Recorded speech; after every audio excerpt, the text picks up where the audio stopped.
order modifying certain open meeting laws, we are having this hearing via Zoom. This enables us to continue to do our jobs, but also keep the public safe. The public may watch this meeting via live stream at www.boston.gov/city-council-tv. It will also be rebroadcasted at a later date on Comcast 8, RCN 82, Verizon 1964. Written comments may be sent to the Housing Committee email at ccc.housing@cityofboston.gov or Juan Lopez, that's JUAN.LOPEZ at boston.gov, and will be made part of the record and available to all counselors. There will be simultaneous interpretation in Spanish during this public hearing, as Gabriela announced at the very beginning. So for those who are interested in getting additional or in any form of Spanish interpretation, who may have missed her earlier announcement, hay interpretación simultánea disponible en español durante ese anuncio público. En la parte inferior de la pantalla verá un botón de globo. Puede hacer clic en el botón del globo quiero seleccionar el canal en el idioma que le gustaría escuchar. También puede apagar el canal en inglés si no desea escuchar el audio original de fondo. So again, we're here to discuss ways to support tenants, but also discuss the rental relief assistance program. We will be grouping those conversations in initially finding out how the lottery and the current disbursement of funds are going, then if there's been any changes to that, and then also going into what we're doing as of after October 17th. We have several, I will turn it over shortly to my colleagues for opening remarks. In the meantime, I wanted to acknowledge that we have been joined today by the administration, members of the administration, including Dominique Williams, the Director of the Office of Housing Stability, Taylor Kane, who is also a member of the Office of Housing Stability. I apologize, Ms. Kane, if I didn't get your title correct. Also, rounding out the team, we are also joined by Tim Davis from the Department of Neighborhood Development. We have also been joined by several folks who are in the community working directly with either disbursement of funds. That's Chris Norris from Metro Housing and Phil Giffey from NOAA, Neighborhood of Affordable Housing. Then we have also been joined by, my former colleague and dear and forever friend, Zoe Cronin from Greater Boston Legal Services, and its H-Lab Executive Director, Taylor Kane. That's what I have. So we will get started shortly. I'm going to turn it over to my colleagues for, I have a blue hand from Tracy Picardo. If there's, Tracy is with one of the organizations. Am I missing somebody? Okay. Well, in the meantime, I will have my colleagues do opening remarks in order of arrival, and I will work out with Tracy if they would like to be part of a panelist. So in order of arrival, I have Councillor Flaherty, Councillor Mejia, Councillor Arroyo, Councillor O'Malley, Councillor Flynn, Councillor Campbell, and Councillor Braden. Am I missing any city council? Yeah, Councillor Bok. Good morning, Madam Chair. Good morning, Madam Chair. Can you hear me? Yes. Turning over to Councillor Flaherty.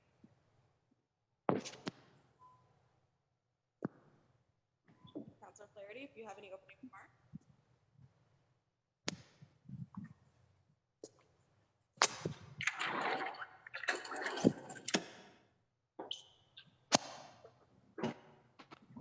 Morning, Madam Chair. Can you hear me now? Is it better?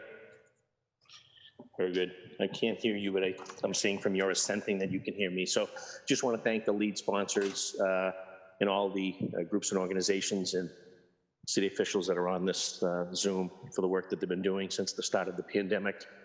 I know it's trying times for everybody, particularly our most vulnerable residents and tenants and renters in our city. Councilor Flynn and I were at an event on Saturday, and there were a number of tenants that were very appreciative of the efforts of our council colleagues, our mayor, our governor, with respect to extending the evictions and what have you. So still have some work to do. We're not out of this. So look forward to working with the two lead sponsors on these two dockets. as well as the organizations and city officials that are on this call. So thank you for your time and look forward to hearing the testimony.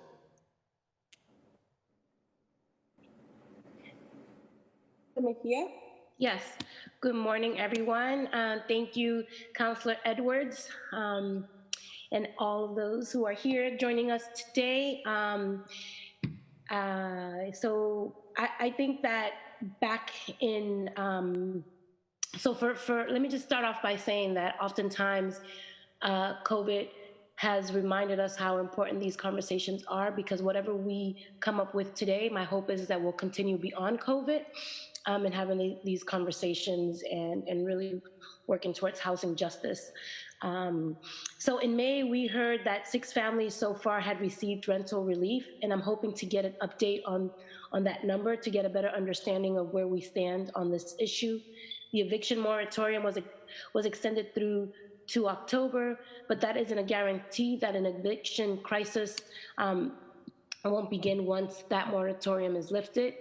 We still have time to put systems in place that protect families impacted by COVID-19, and I hope that we can all be proactive in working towards that goal. We've heard from a number of people, our constituents, who are still unclear about what their fate is going to be, and looking forward to having this conversation so that we can provide them some insight. Thank you so much. To remind folks, we are having simultaneous translation.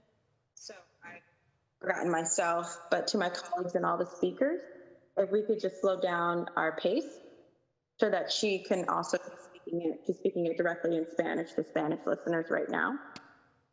Oh, sí, bueno, okay, so I'm not going to translate, pero buenos días. Buenos días a toda mi gente que están entuñándose en esta conversación hoy. Estoy bien agradecida a la concejal Edwards por todo su trabajo que ha hecho en este espacio, y a toda la gente que todos los días siguen luchando para nuestra gente. Estoy aquí para participar, pero más importante para oír, y después cómo vamos a seguir adelante, porque hay mucha gente que todavía tiene mucho miedo porque no saben lo que van a pasar en octubre. So, estoy aquí para todo, y muchas gracias por todo su trabajo en la comunidad. Un besote a mi gente. ¡Mua! Arroyo?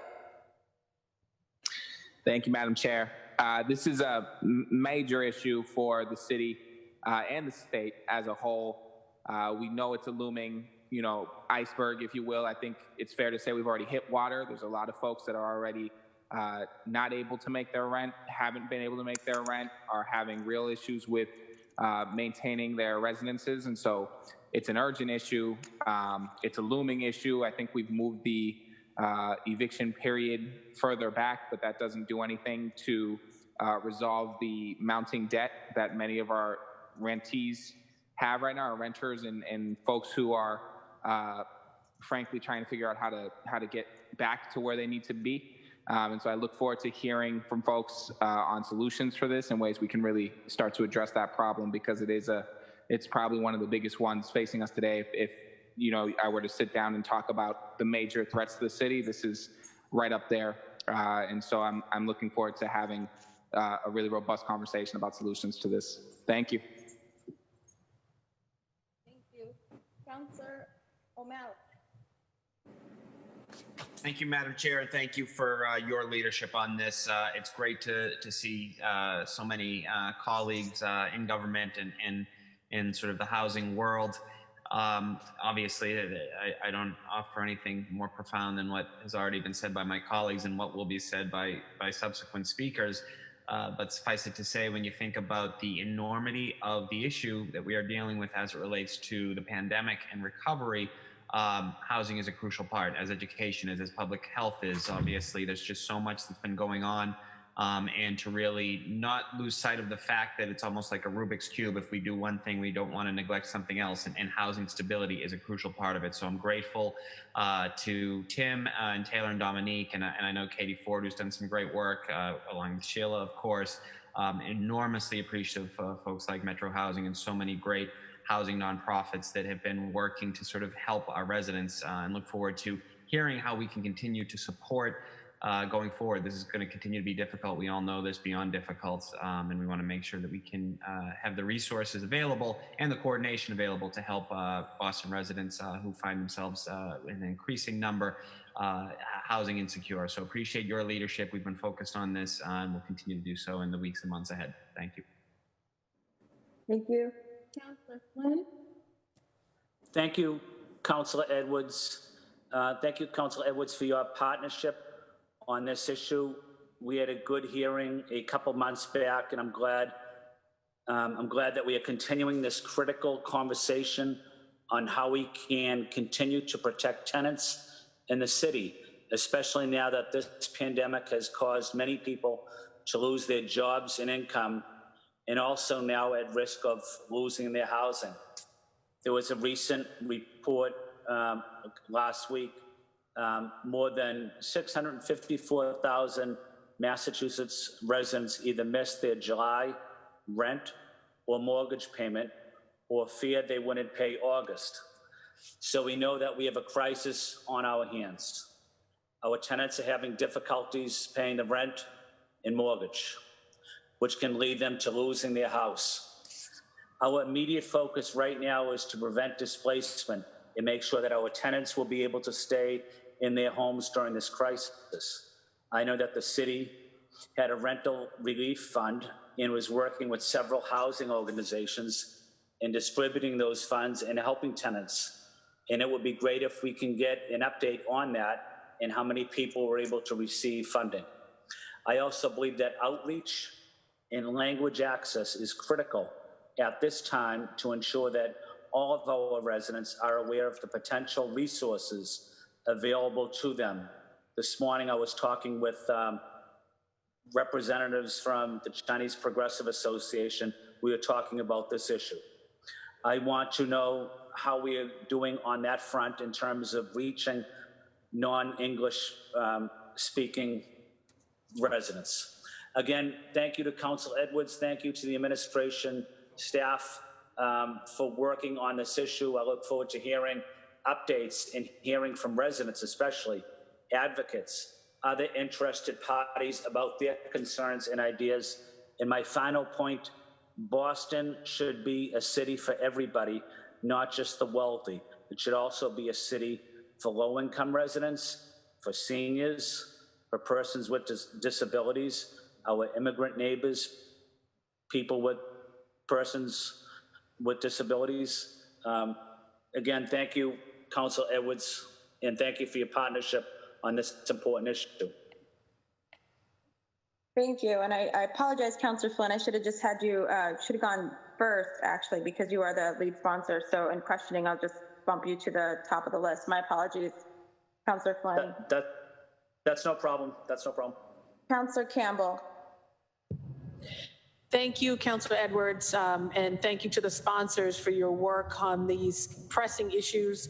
They were critical earlier in the year, and now they're even more critical given the number of residents, not only in Boston, but across the Commonwealth, that are dealing with possible eviction, inability to pay rent, concerns around their credit, and of course their ability to take care of their families and to build wealth for the next generation of their families. So critical issue. Thank you again to the administration for the work you're doing here. I know this is not easy work. Looking forward to the updates that everyone provides. But I'm also more importantly looking forward to where the gaps are so that we as counselors can advocate and work with you to make sure that all residents who are seeking assistance get the help that they so desperately need. And then I'll add, Councilor Edwards, really appreciate your intentionality here to have a translation, because as Councilor Flynn and often, of course, Councilor Mejia always talk about language access for this issue is so critical. Many folks may want to reach out, but either are reluctant because they don't think they'll get help because they do not speak English as a first language or have other challenges there. So we want to make sure, of course, that we make this as easy as possible for everyone who is seeking assistance to our offices. And lastly, we'll say, in addition to listening to the gaps, I'm really concerned around, when we eventually get out of this, the effects this is going to have on people's credit and their ability to secure employment again, get promoted at their current jobs, et cetera. So just really want us to be mindful of the fact that that issue, of course, connects to this one too. So thank you to all the sponsors, and thank you, of course, to the administration for your incredible work. Special shout out to Katie Ford too, who has been helpful on some of the constituent cases, but more importantly, when other municipalities reached out to see what Boston was doing, she would often get on the phone to help them create funds too. So thank you, and thank you all. Thank you, Councillor Campbell. Councillor, and we've been joined by Councillor Ganey. Councillor Brady. Good morning, everyone. Thank you, Councillor Edwards. This is a hugely important issue. I'm so glad that we're coming back to look at it again, and we'll continue to follow this issue going forward. We have a huge housing crisis on our hands, and as we anticipate October, it's really important to keep an eye on what's happening right now and see what else we can do to support and stabilize our residents in Boston. The other issue of concern is in this neighborhood, we have landlords who are small landlords who own 1 or 2, 3 units. They are getting into difficulty because their renters aren't able to pay, or some of them are cutting their rent. They are doing incredible in generosity to try and facilitate and support their tenants to be able to stay in their apartments. But some landlords, small landlords, are actually deciding to sell their housing, their apartments, and that has a long-term knock-on effect in this neighborhood because speculative investors come in and buy the apartments, and we lose a lot of stability, and we lose a lot in the neighborhood. So thank you so much for this very, very important discussion today. Thank you. Councillor Bok. Thank you, Councillor Edwards. I'll be brief because I think we really need to get to the matter at hand. We've certainly seen in my office, especially out in the Mission Hill neighborhood, a number of people who have directly experienced the loss of the extra $600 in unemployment and who are now finding themselves getting further and further behind on rent because they were using that money to pay the rent. And I just think it's really important to stress that even though we've got an eviction moratorium through October right now, that the anxiety and stress weighs on people now. And also that, obviously October is not going to be long enough. I mean, we all know we're not going to be out of the woods. So I think it was important for this council and the mayor's administration and many on this call to push for that moratorium to be extended. We need to extend it further. And in the meantime, we just need to be planning. We need to be using what we're learning about people's need for rent subsidies right now to plan as actively as we can, that we're not caught flat-footed by, as Councillor Arroyo said, sort of the iceberg that we see coming. So I'm really concerned about this and glad we're having the hearing. Thanks so much, Madam Chair. Thank you, Councillor Janey.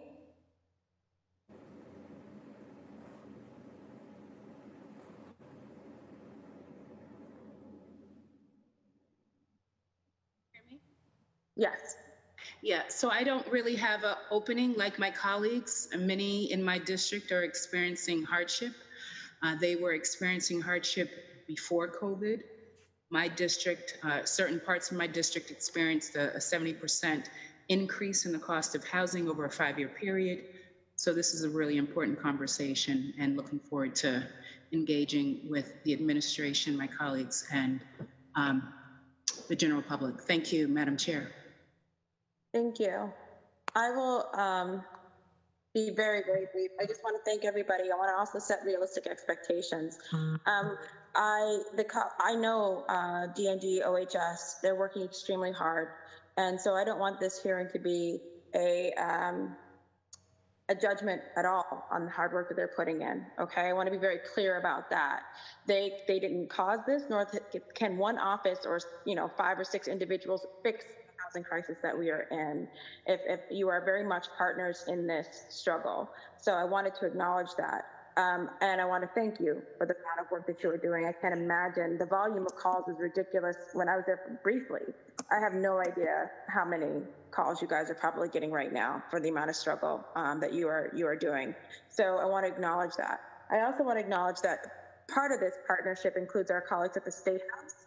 And so, you know, not only looking at the eviction moratorium, but as Liz noted, there will be some properties going up for sale.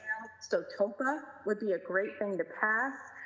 There will be a lot of people who are facing eviction stigma. So the Homes Act and sealing records would be a great thing to pass. And then finally, in order to help fund our recovery and making sure that we are able to bounce back, linkage, which also would be a great thing to pass in our IDP and allow the flexibility in Boston to define how we get out of this through resources that we absolutely need. So I wanted to just acknowledge, you know, all the pieces, leaving out even the federal government at this point, but like at least here in Massachusetts, we are not without opportunities and resources and tools that we can use.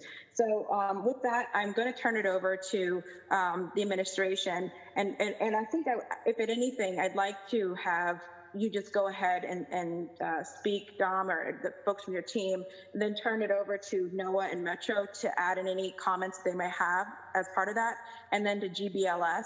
So kind of like everyone just speak about what's going on, how they're playing in and playing out, what struggles you're finding, what lessons you've learned. So then we can just go back and have a robust conversation so that it's not just back and forth between each and every one person. Is that okay?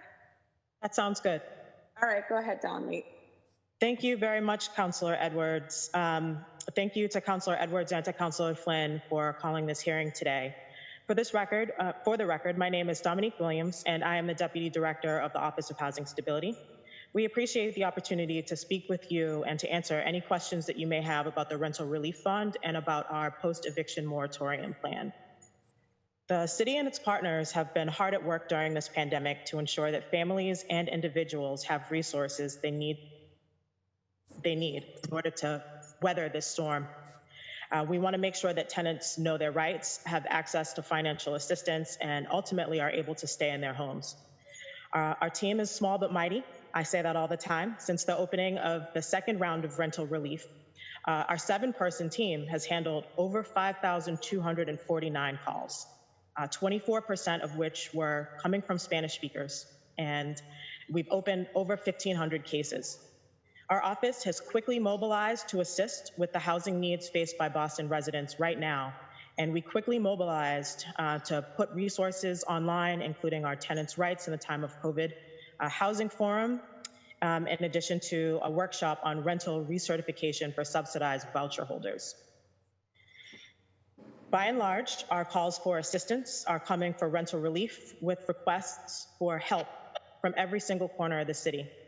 We hear from constituents every day, renters who are struggling to make ends meet during this pandemic, tenants who, like the 300,000 across the state, are not able to pay August rent. We hear every day from tenants who are in tears because they cannot pay their rent, and sometimes they don't even know where their next meal is coming from. Our office responds to requests for assistance with knowledge and skill and empathy, and I am extremely proud to be part of a team that is doing this difficult work through this very important time. As everyone knows, the City of Boston provided $8 million in rental assistance since the early days of the pandemic. In April, Mayor Walsh announced $3 million commitment, making Boston one of the first cities in the state to stand up a rental relief fund. I will say that we could not have done that without partners like NOAA and partners like Metro that we work with on a regular basis.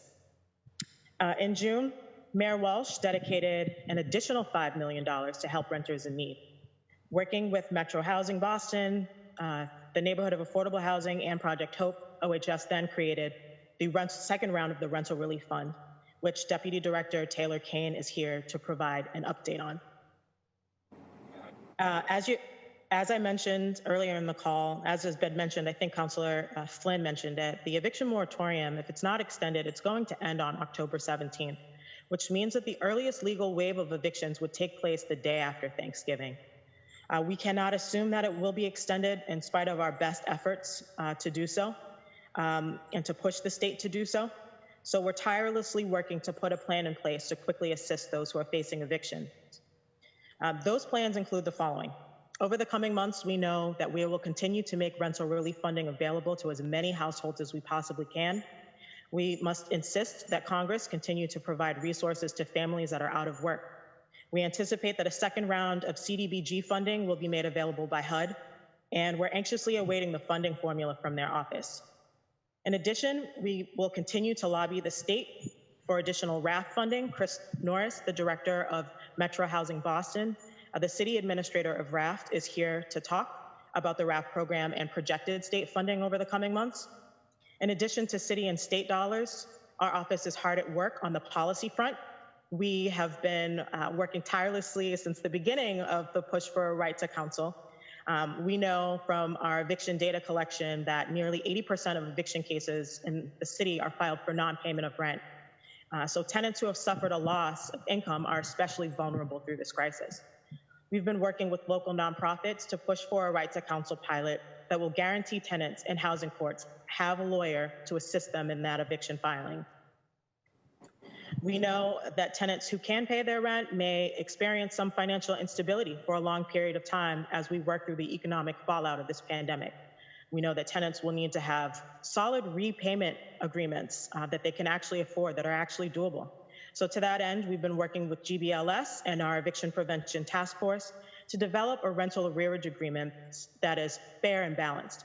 We want to see those plans in place that allow tenants the opportunity to access financial assistance, require landlords to actually turn over documentation for tenants to receive the assistance that they could access, and also to spread those repayment periods over longer periods of time, potentially over an entire lease or some sort of plan similar to that. We've been meeting with the Department of Housing and Community Development and the mediation clinic at the Eastern District Housing Court to push for universal acceptance of these terms. Finally, we know it's imperative that we all work as one system. The court system, state agencies, municipalities, and nonprofits in partnership have to work in order to get mobilized. We need you at the City Council to work with us as well. And we need to create supports so that tenants can easily navigate through these systems, these intervention systems, to ensure that they're not falling through the cracks and becoming homeless. So we've already been hard at work putting these pieces in place and look forward to working with you. At the Office of Housing Stability, we do not do this work alone, and we will need your continued assistance, whether that's speaking with tenants in your district about their rights or letting them know that a notice to quit from their landlord does not mean that they're being forced to move, or connecting small landlords in your districts with pre-court intervention resources. We need members of the City Council to continue to spread the word about those resources. We look forward to answering your questions and hearing your feedback. And now I'm going to turn over the mic to my colleague, Taylor Kane, Deputy Director. Dr. Taylor Kane. Great. So wonderful to be back in this space. And if it's all right, I'm going to go ahead and share my screen to provide some updates on the Rental Relief Fund.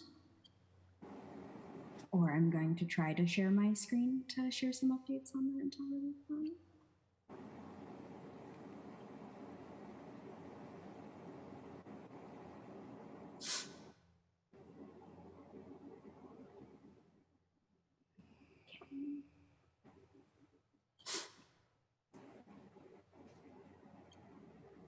Great. Can folks see my screen?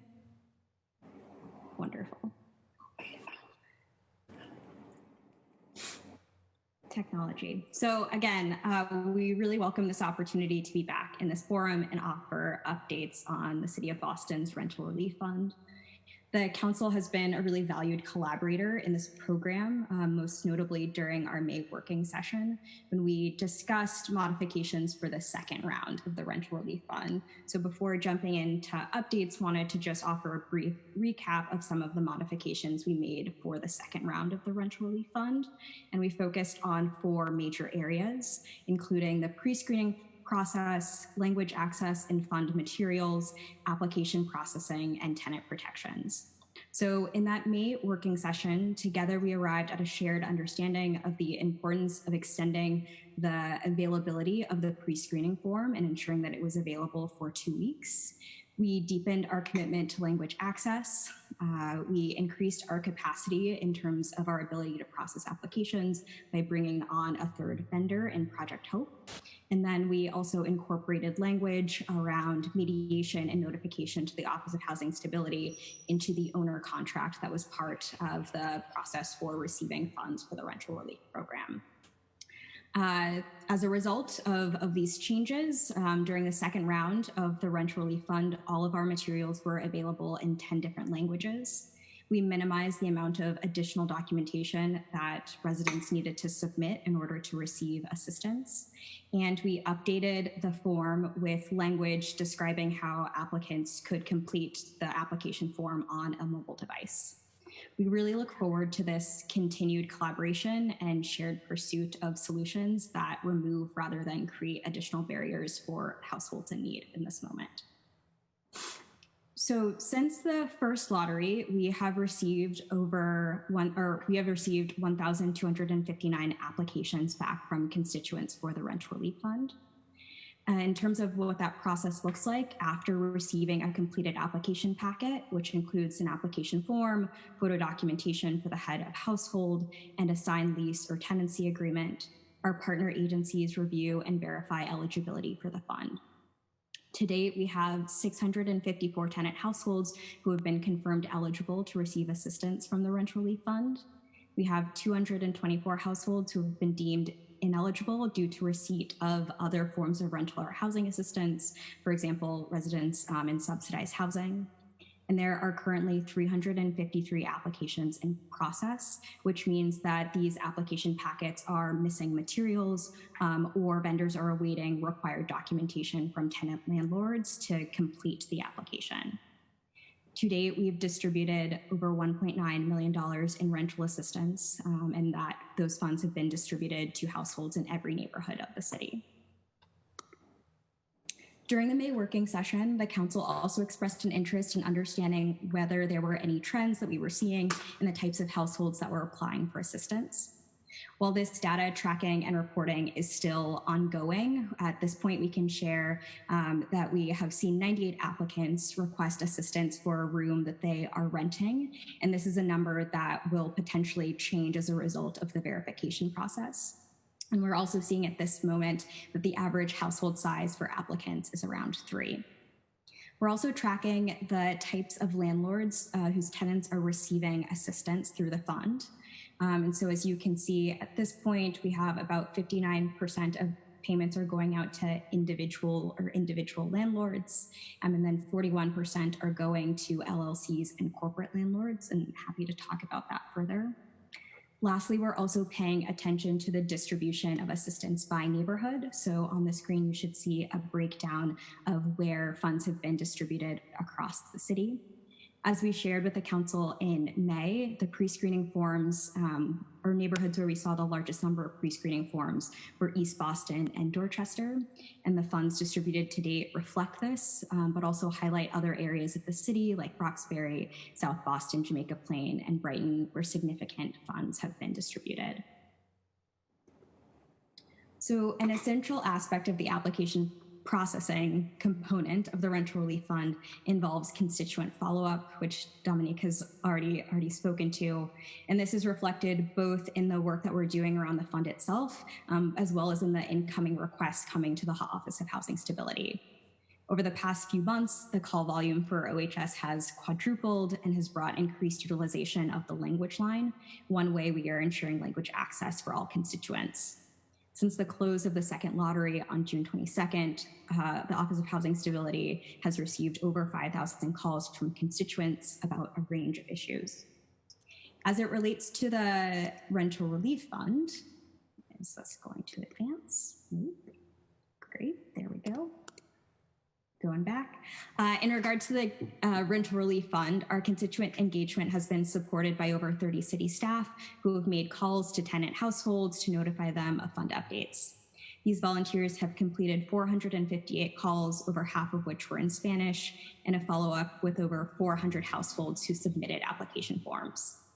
We are currently working with staff around a newly emerging need for following up with landlords who have not yet submitted the needed documentation in order to issue payments from the fund.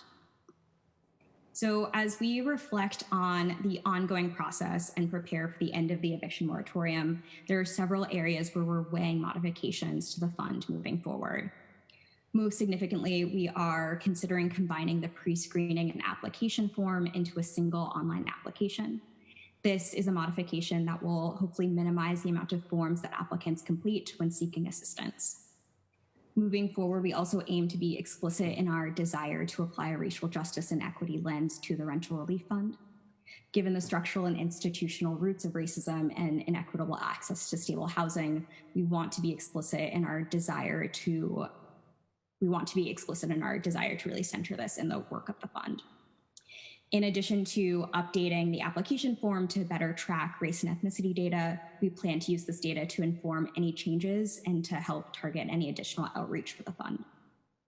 We are also attuned to research that highlights the higher degrees of vulnerability faced by Black and Latino households in the city, but this is also a national conversation and issue as well as a result of COVID-19, and exploring how we might prioritize households based on eviction risk in future rounds.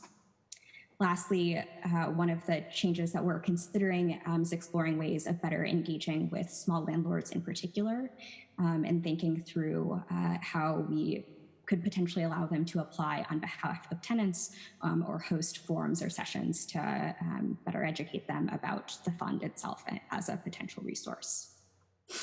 So as Dominique stated, the Rental Relief Fund is part of a much larger puzzle. And as we prepare to support tenants as they navigate the post-moratorium landscape, we've identified the following resources that will be necessary for that work.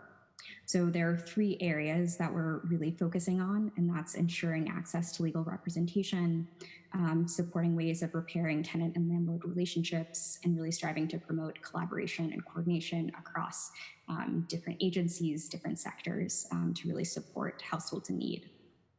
So I'm going to stop sharing my screen now, and I'm going to pass things over to Zoe Cronin from Greater Boston Legal Services, who will further speak about the ongoing collaboration between her organization and the Office of Housing Stability. Before we go to Zoe, just real quick, Dr. Ken, just curious, did you send over the deck of those slides? No, but I can share it now. Yeah, could you just send it out so we refer to anything? Thank you.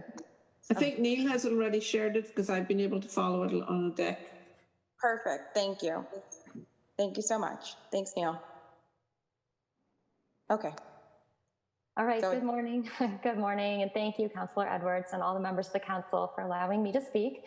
My name is Zoe Cronin, and I am the managing attorney of the housing unit at Greater Boston Legal Services. Every year, our team of lawyers and paralegals represent thousands of tenants in Greater Boston who are facing eviction, facing displacement, and seeking shelter. I am here on behalf of our clients at Greater Boston Legal Services who live on low incomes, who are parents, children, elders, and individuals, all of whom are impacted by the housing crisis and many by the economic effects of COVID-19. Our clients have benefited from the Rental Relief Fund, RAFT, and all the other rental assistance programs, but I'm here to talk about the work that we're doing with OHS that goes beyond rental relief. So first of all, today's a day that stays in my memory, because if the eviction moratorium had not been extended, today, August 18th, was the day that was in all of our minds. Today would have been the day that eviction started in Massachusetts. So first off, I would like to say that having the eviction moratorium extended was critical, and I think a further extension would also be really important to preserving tenancies in Boston. The mood of tenants in Boston right now, as I'm sure you've personally experienced, is uncertainty on its way to panic. Unemployment assistance has been reduced. What is happening with school and childcare in the fall is still unknown. And and on October 17th, unless the moratorium is extended, tenants across Boston will be at risk of eviction if they are behind on their rent. So currently, GBLS is rapidly preparing and also bracing ourselves for the anticipated possible end of the moratorium. We have a 5-strategy plan that we are using that we think is the most important aspects of it. For us, it's increasing the accessibility of our organization to everybody in Boston. Second is to continue to build a strong web across all community organizations and social service agencies. Third is to help folks upstream before their case gets to court as much as possible. Fourth is to provide more lawyers toward a right to counsel in housing cases for tenants. And fifth is to provide a strong eviction defense for those whose cases do end up in court. So OHS has been working with us to participate in the upstream efforts. One of the main things we'd like to do is help tenants avoid court entirely. Once people are in court, even if they reach an agreement, often that just being in court is going to prevent them from renting an apartment in the future. So together with OHS, we've been writing up agreements that tenants can use to help them pursue funds from the Rental Relief Fund or RAFT to avoid court entirely. This is a big benefit to tenants because it protects them from having a housing court record. Second, we've been working also with OHS and HomeStart to draft agreements for tenants to use in court. A lot of times when a tenant goes to court, they sign an agreement that sounds good, but they can't keep it. It sounds good, but it's really just a prelude to them getting evicted down the line in a month or two because of the terms. So we've worked with OHS to draft fair agreements that protect tenants and don't contain overly punishing repayment terms. It's important when the future is so uncertain to prevent every eviction that can be avoided. And then finally, we've been working with OHS to make sure that we are improving our answer and discovery forms. The answer and discovery are the forms that tenants submit to tell their story to the judge and the mediator. If a tenant goes in alone without the answer and discovery, then often their points go unheard, especially if the tenant panics or freezes up and is not able to speak.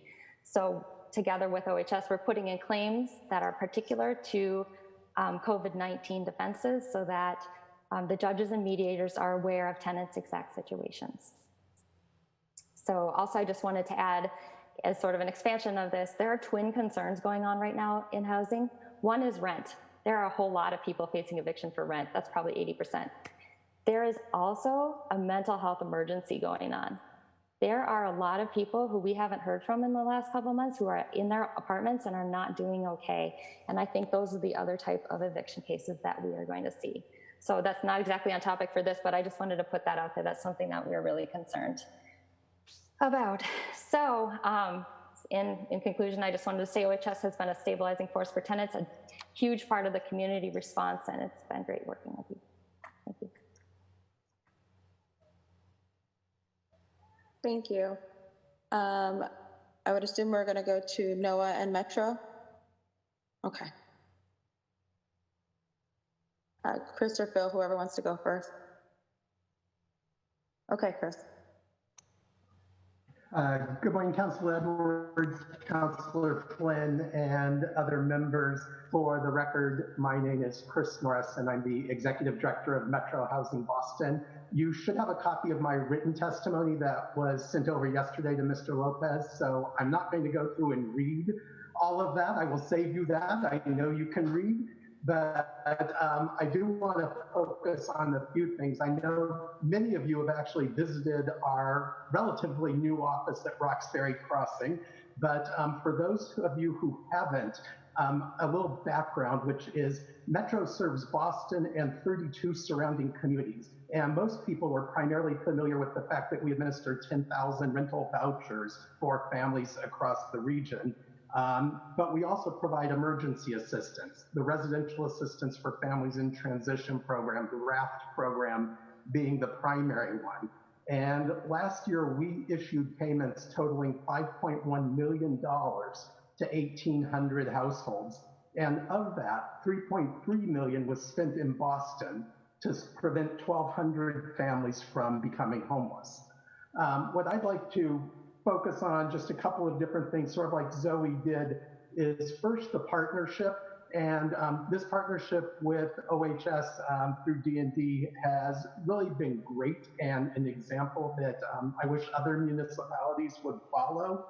We've been communicating regularly since the beginning of the program, from the development in April all the way through to now. In fact, we were meeting 3 days a week with myself and 2 members of my staff, as well as Noah and the other administrators. So a ton of time has been dedicated to this. And I think in addition to the communication, the other key to the partnership has been the ability to make adjustments or changes quickly based on the actual feedback and experience that we're seeing. And when you're meeting 3 days a week and you're right on top of it, that's making it more effective for the folks that we're working with and trying to serve. The second is awareness as well as access. And Councillor Flynn mentioned this in his opening statement relative to language, but awareness is key for many of our programs. We know they're only as effective as people know about them. If you don't know about it, it can be the best program ever, but it's not going to be effective. Obviously, it doesn't necessarily apply to the rental relief fund because folks have been coming in through the lottery process and direct referrals, but for RAFT, it's key. And so I wanted you to know that earlier in July, at the beginning of the fiscal year, we sent 1,100 hard copy letters with RAFT flyers to elected officials. All of you should have received it. We included houses of worship, service providers. We followed up with 6,500 email messages. And then we've started testing targeted ads on social media in parts of our region that reached 23,000 people over the course of doing that. And then we've also trained 71 different service providers, as well as doing general outreach media work. There was a story in the East Boston Times on July 8th, another one on Boston Neighborhood Network on July 17th, just making sure as many people as possible know about the resources that we're offering. And in a second, I'll tell you that that seems to have paid off. As far as the language access, we have 160 staff members. 67 of them can provide assistance in a language other than English. And in fact, we have 19 different languages that we're able to cover in-house at Metro, and 32 staff members alone who interpret or translate Spanish. But we know that that's not necessarily enough. So in addition, we're partnering with the East Boston Neighborhood Health Center, as well as the Caribbean Integration Community Development, to make sure that we are providing services in those communities. And then we have 6 different co-location sites in addition to what I've named, including Boston Medical Center, Codman Square, Georgetown Homes in Hyde Park, Camden and Lenox, and Children's Hospital. Now, obviously, this is primarily virtual now, whereas it had been on site up until March 13th. But those services are available and working with those partners to expand our reach and access to those programs. I do want to mention balance and speed, because I think, and hopefully we'll have an opportunity to talk more about this, our goal is to help as many people as possible, as quickly as possible. But we also know it's a balance and that we need to maintain program integrity. And we have to ensure that the funds are distributed to people in need who meet the eligibility requirements. So as Taylor discussed, working with the city, we've streamlined the application, we've reduced the required information, and we've attempted to maintain flexibility when it comes to that documentation. As far as the need, I mentioned I'd talk about the impact of that awareness campaign that we did. What I can say is we know that Massachusetts and the city of Boston are leaders when it comes to preserving tenancies. And we also know that available data and anecdotal information tells us that the need for emergency assistance exists. What we've seen, just using RAFT as one example, since July 1st, we've spent $1.5 million on RAFT. That's 50% of our annual allocation for the year. And this represents a 264% increase when compared to last year during the same time period. So we know the need is there. We know that the outreach is working because people are reaching out and accessing the program. One thing that has surprised us, both with the city program as well as with RAFT and with other programs, we're administering city programs for, or town programs for Braintree, Milton, and Revere, is not everyone who expresses initial interest in the program actually completes an application. And that is something that's consistent. It is not unique to Boston. A number of us have met statewide and across the region to discuss why that is. We do think that the moratorium perhaps and the extended unemployment benefits have provided folks with a level of security that, why do today what you might be able to delay until tomorrow? We think that's going to change come October if the moratorium expires or looks like it's going to expire.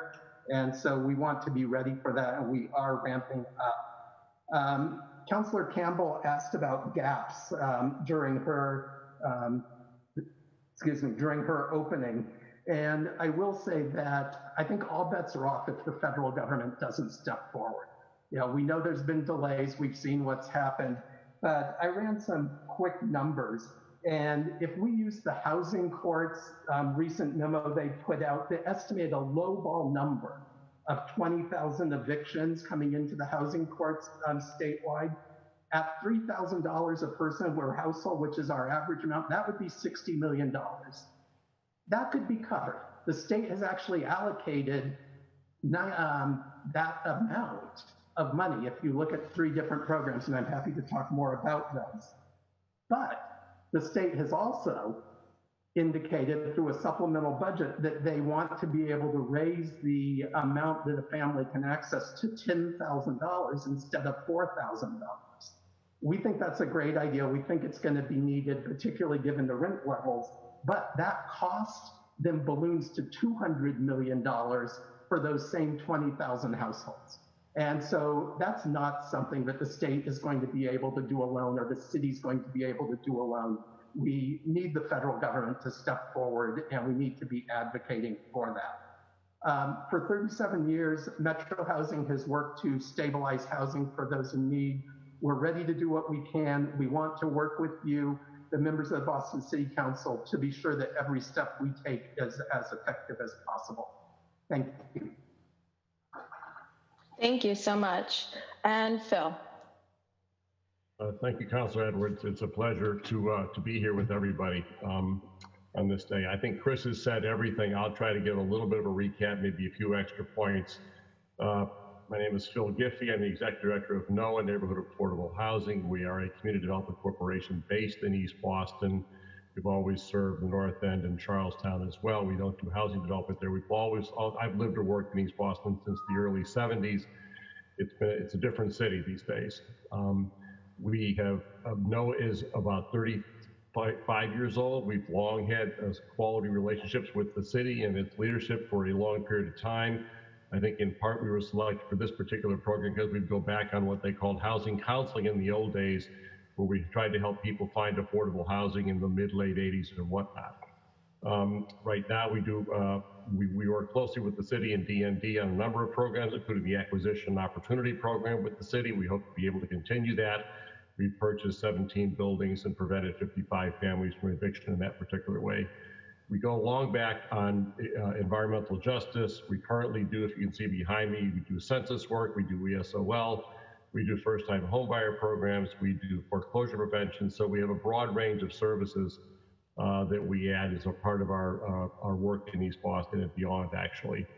I want to give credit, first of all, to our terrific staff. I know Chris has been working, he mentioned a few of his. I want to say Linda Miller-Foster is probably on, as well as Kim, Sasha, Daria, and Dewan, who I actually don't meet with, but who do this fabulous work, and I know they do because I'm signing checks all the time from finance about our particular program.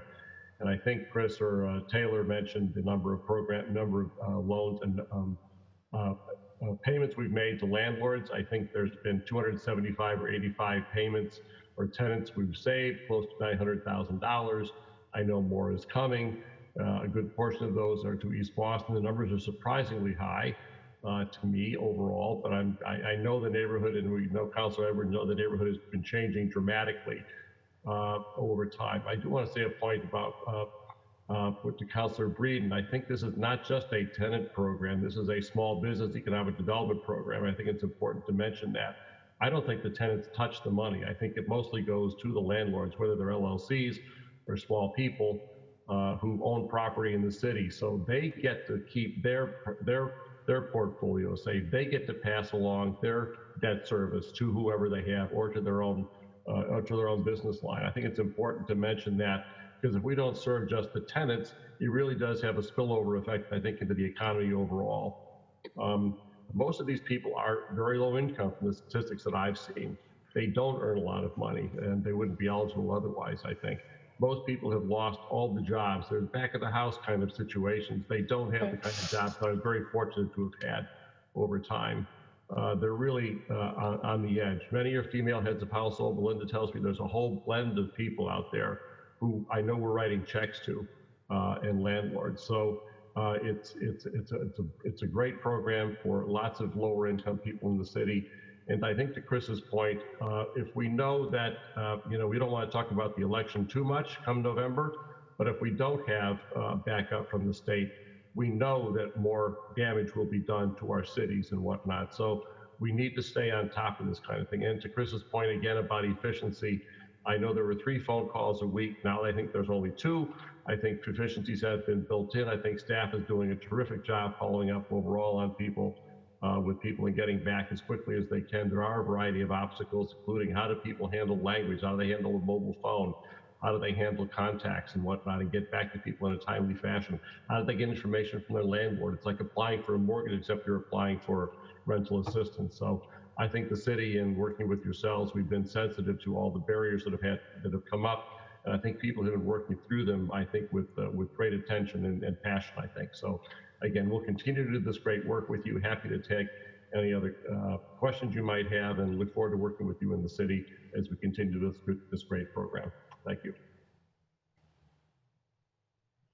Thank you all to all the guest speakers here today. Again, it is the team effort. I wanted to make sure I had clarifying questions up front to make sure I understood the data, and then we can go into any other additional questions. I was curious. So I wasn't clear at the end of the excellent deck, and I'm looking at it. I still don't. How many households have actually received funding? Rental assistance. Yeah, right now we have 576 households to which checks have been distributed. And those go to the landlords, right? Yes. And is it an average of $3,000 or $4,000? An average of? The average right now, I think, is around 3,000, but I can get you the exact average. And we had a total. When you closed the lottery and did the pre-screen, how many people qualified initially and to be part of the program? So in terms of folks who were entered into the lottery, the only households we screened out were those who put in a zip code that was outside of the city of Boston, those who reported that they resided in subsidized housing or received additional rental assistance. So that was the only exclusions that we used. And so for the second lottery, we had around 5,000 entries into that. So 5,000 entries into the lottery, then they go to the lottery, and right now only 1,200 people return their applications? Yeah, so after the lottery process, we've been referring households by rank to each of the 3 partner agencies. So of the households that have been referred to one of the 3 partner agencies, we've received back the 1,259 application forms. So how do we close that gap? Is that because that I mean, I'm listen, it's nothing to say to those 576 families who needed that money, that they got the money. I'm very happy about that. But with about $8 million total allocated, we've given out a quarter of it, $2 million. right? And I think Chris really hit on the point that it could be because people are getting the extra $600 a week, could be because the moratorium calmed them down, that people didn't feel the urgency to get this back. But how are we going to close this gap and push out more of this money is kind of my question. Right out. Yes. Oh, sure, Taylor. I'll take one.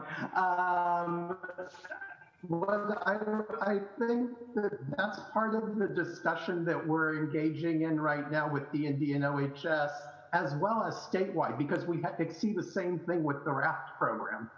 So some of the items that Taylor talked about, one of the things was allowing landlords perhaps to access the program directly instead of tenants, but as well as tenants, but so that they can do that, and they may even have a greater incentive based on some of the issues that have been raised to get that in. That may make it quicker and see more follow through. That's one option.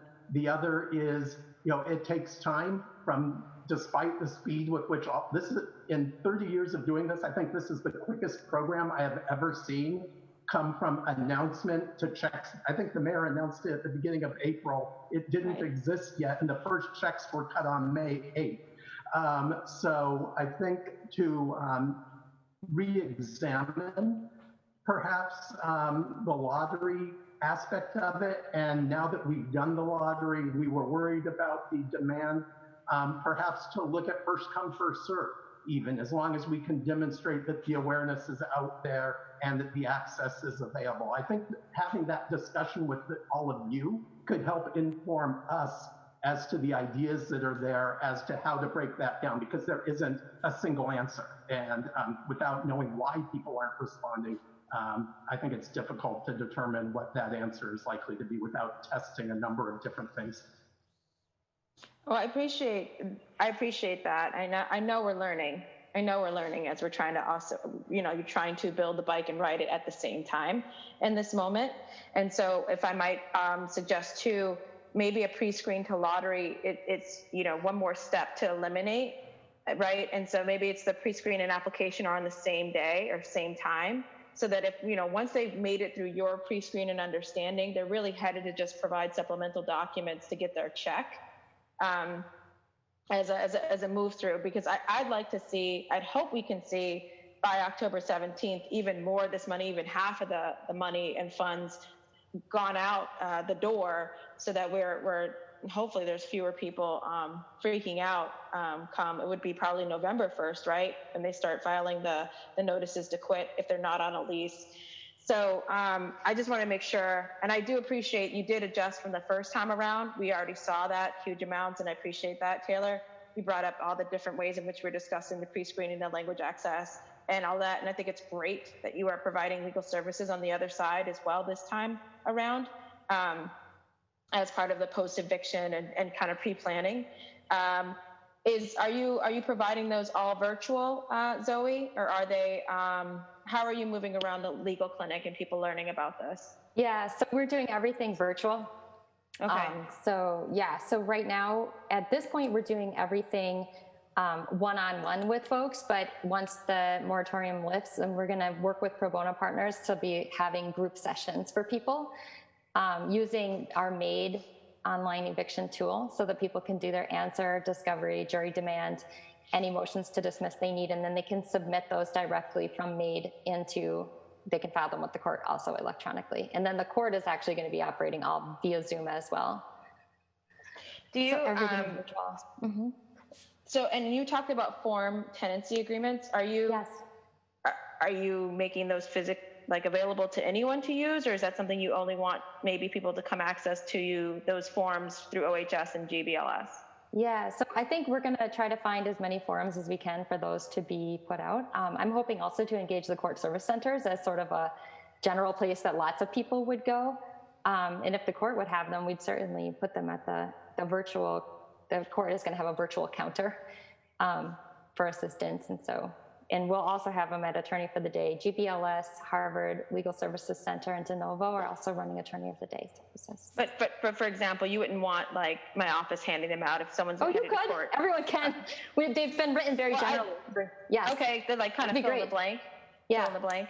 Yeah. Okay, so I'd love to coordinate with you, Dominique, about getting maybe every city councilor to form agreements, because if their tenants at any of their constituents have to go to court, maybe we can be part of helping to distribute that. That would be perfect. I would love to do it. I really would. And I'm so happy you guys revamped that, made sure that they're in a position at least to get one more tool to negotiate. And I'm just curious, after you guys go through the lottery, because if the people are not responding, I'm sure you go on to the next number. Would you just consider doing like one last blast to all of them and then just go on first come, first served basis? So I was going to say that we've definitely been following up with applicants who have been non-responsive to see if they are still in need of rental assistance. And part of what we've been thinking about in terms of the modifications is what are changes we could make moving forward once we are through this current lottery list. Okay, because I just feel it, and we all feel it. It's, you know, it's coming, and if folks, I don't know if it's because they moved or they didn't need it or they got confused and thought they applied and didn't get it. I don't know what it is. I know you guys are probably making as many calls as possible, but I'm just curious if there's any way we can get to those folks. If there's an emergency, I want to be able to call you guys and know that they're headed down that track to get the additional funds and not stuck in the lottery. So do you have to reopen the lottery for people to get these funds now? Or are you still working on the lottery, 5,600 folks, trying to get them to apply? So our goal is to make it through this current lottery list by, I'm looking at a calendar, by the end of this month, early September, and then think through what the next round looks like. And do you expect to have additional funds added by that next round? Or are we still going to be working with the original 8 million? So I'm going to eventually, there we go, Tim. I had to unmute myself. This is Tim Davis, Deputy Director for Policy Development and Research. We anticipate there would probably be some funds left over from the initial rounds that we could reapply. Also, we do have some additional CDBG resources that we could bring to bear on this program, both from that which has already been allocated to us, and we are also looking to see what basically the third round of funding from the federal government looks like. And also, we do see this as a very high priority for the city. And so if in fact we do need to bring to bear some of the emergency solutions grant money that we've also been allocated, we would look at those funds as well. Although we are obviously looking at the ESG funds primarily to see how we might be able to move to a direction where we are able to continue to keep people who are experiencing homeless in safety and housed, as well as possibly addressing the needs of those who might be at risk of becoming homeless. Do you, so 2 questions I have left, and I'm turning it over to my colleagues. So one to Tim, how much money do you think we'll have on October 17th? We think we have and hope to have, okay, for the rental relief program. And then I just wanted to check in with NOAA about how many folks they've processed at NOAA and how many are pending at NOAA and Metro PCS waiting for their checks. Those are my 2 questions. Metro PCS, I am so sorry. Not Metro PCS. I am so sorry, Chris. I apologize. I'm at Metro Housing. I apologize. So back to Tim. Based on estimates of how much we might have left over from the first rounds, plus what we know we can commit from CDBG funds today, we would have about $9.7 million. But there's certainly, we are looking at maybe if, you know, we don't want to commit the other funds until we know more about what the landscape looks like.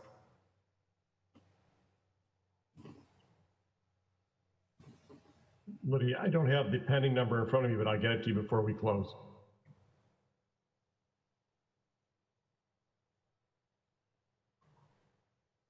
If only you had said Verizon, I could say, can you hear me now? What Metro has right now is we have received 521 applications. 269 of those have been approved and 118 are pending. That represents 75% of the total. Our denial rate is 24%, and the primary reasons for denial have been because the applicant has a subsidy already, or because the applicant withdrew their application, or because they had received draft recently.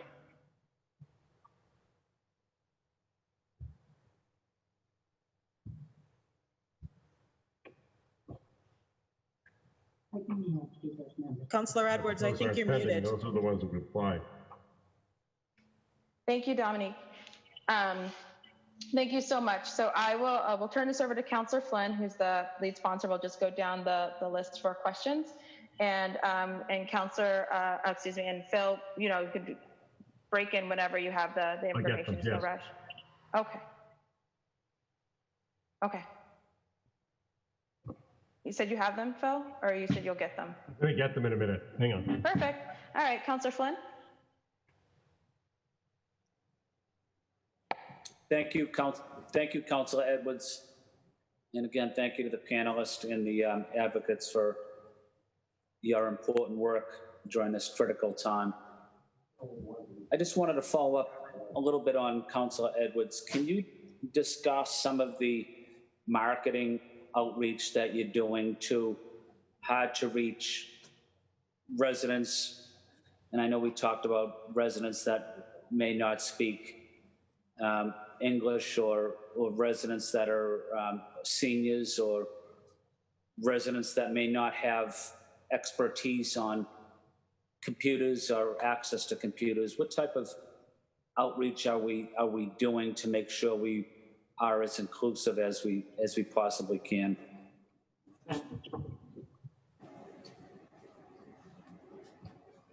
In terms of the follow-up to household.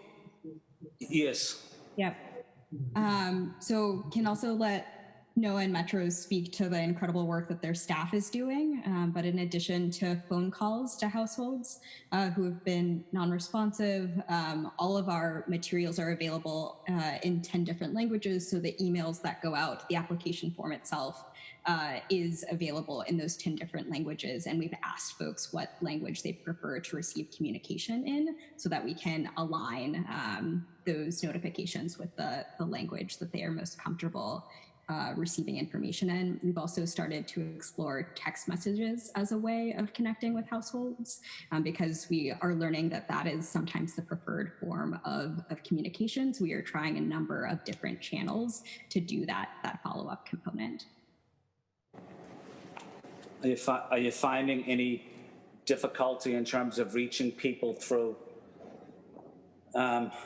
computers or texting due to many residents not having available computers or cell phones or any type of technology related issue? From I'll take that in part. I think that we... Councillor, I would say we are not. Go ahead, Phil.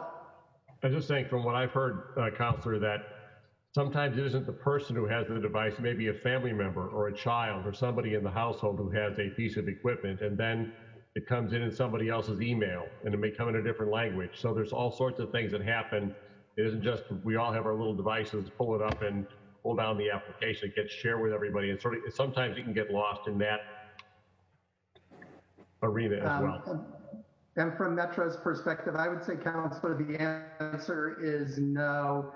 As someone who has a mother who still uses a flip phone and refuses to upgrade, I understand this dilemma when I try to send things to her. So, we're recalling using the regular phone every person that expressed interest and that was referred to us if we don't hear from them electronically.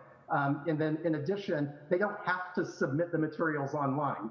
They can submit them by sending them by regular mail. They can fax them if they have that ability. They can come to our office and leave it in the Dropbox that we've installed in the lobby that we take things out of every day. So we're making sure that folks can access us in as many different ways as possible.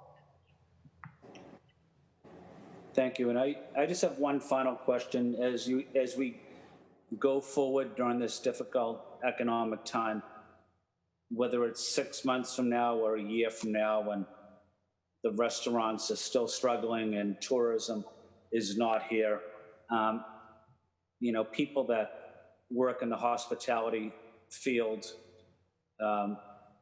people that clean hotel rooms, and we don't have tourists, so they're not working.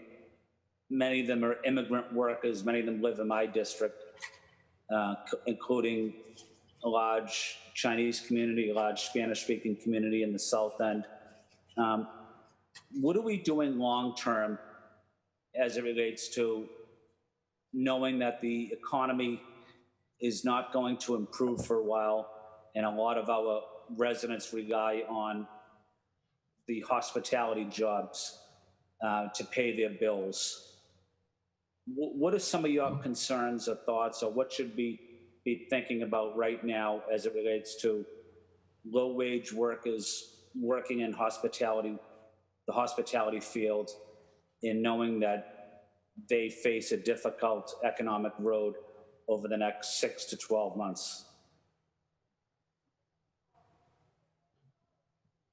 I think that's a general question. We give that a lot of thought, Counselor, in East Boston, and you know, we have cross-border friends and colleagues of similar backgrounds in Chelsea. We're talking with the Chelsea Collaborative about what's the future. I think people have been rightly focused on keeping people in their apartments. We do a lot of emergency food relief to a variety of a network in East Boston, and again with Chelsea, because the families go back and forth in a number of different ways.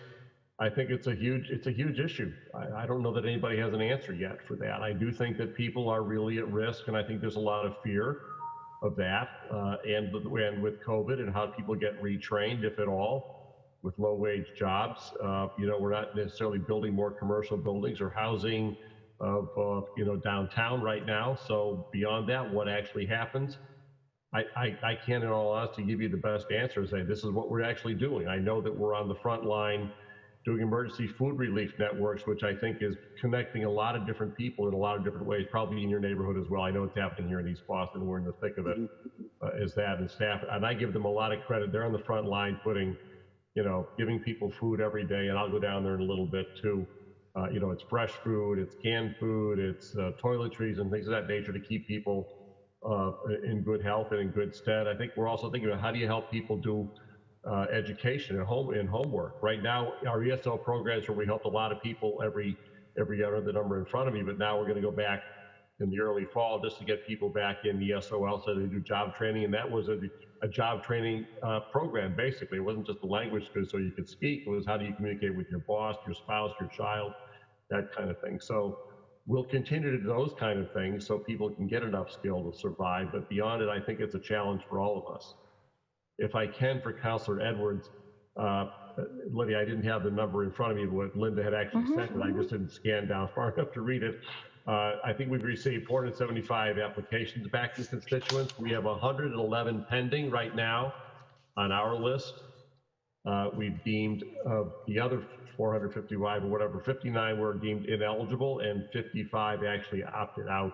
We've referred 6 other people to Metro, or 3 were wrapped clients overall. So I hope that helps. I'll write it down and send it to you if you want that particular number. So we have 111 pending, if that was your specific question. Thank you. Councilor Flynn, are you all set with your questions, or? Yeah, Councilor Edwards, I'm all set. I just want to say thank you to the advocates for their support of low-wage workers, for families in need, for our seniors. I want to say thank you to the administration for their work on this difficult issue. And again, I want to say thank you to Councilor Edwards, who's been a real leader on representing the needs of those most in need in our society. So thank you, Councilor Edwards. Thank you. Councilor Flaherty. Thank you, Madam Chair, and good morning, everyone. Again, I had a couple questions. Do we know who was served by the rental relief fund and who wasn't? And can I maybe get a status update as to the efforts around the third round of funding? I think that would go to Taylor. Yeah, so the question is who was served and who, so kind of who has already received funding compared to folks who haven't received funding? Correct. Yeah, can definitely speak to a bit of a breakdown of the characteristics of households who have received funding. So we included some information about typical household size, average rent amount. We're still collecting data around race and ethnicity and some other key characteristics, and that comes through in the application process. In terms of comparing to households who haven't received funding, that's a comparison we haven't yet dived into yet, as we're still referring folks from the second lottery for processing. So those kind of comparison groups could still change. Okay, and then our efforts around to securing a third round of funding, how does that look? So this is, I think, something that Tim was starting to highlight in terms of the other resources that we're looking towards to potentially dedicate towards this particular fund.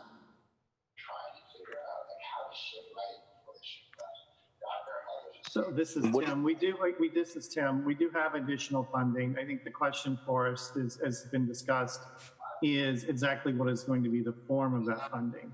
I think we're pretty sure that it's not going to be just a lottery, but it will probably be where we're really targeting our resources on households that are already, I mean, especially as the courts reopen, people who are potentially directly facing eviction, landlords who come to us who may be facing foreclosure, that we can help their tenants and therefore help them.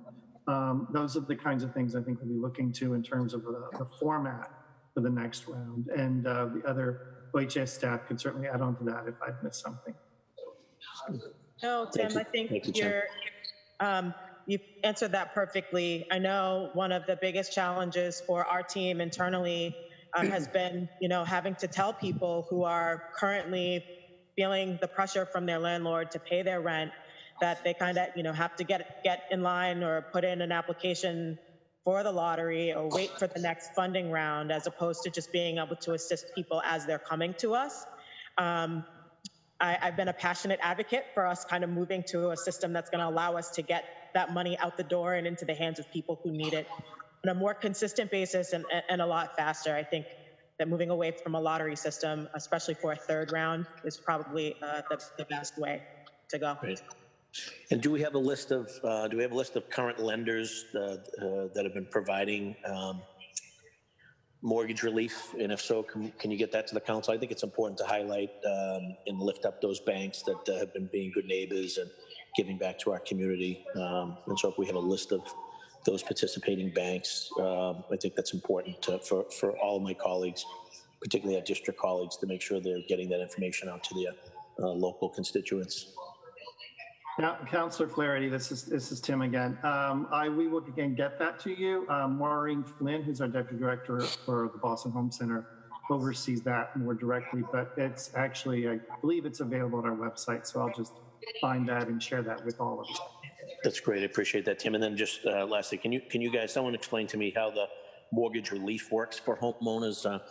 We have been hearing, at least I know my office has been getting calls, particularly small property owners, not the big players, not the absentees, not the gougers, the very responsible small property owners. They're the backbone of sort of our middle class and our neighborhoods, and a lot of them are municipal employees who unfortunately may be going without a rent, and they're staring at a big mortgage as well as property taxes. So we're all in this together. Obviously, a big part of this conversation has been about our renters and tenants, understandably, but we also need to kind of recognize that we have small property owners, very responsible property owners. They're our residents, they're our neighbors, they're our municipal employees.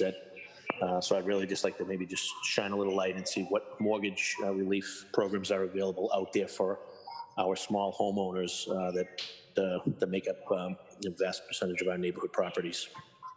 Councilor, this is Chris Norris from Metro Housing. In addition to what D&D is doing and that Tim can speak of, there is a new state program that we're administering at Metro that owners can access called the Emergency Rental and Mortgage Assistance Program. It is available using the RAFT application. It's on our website, and it's specifically for households that are earning between 50 and 80% of area median income. So not limited to the RAFT numbers that we've historically served.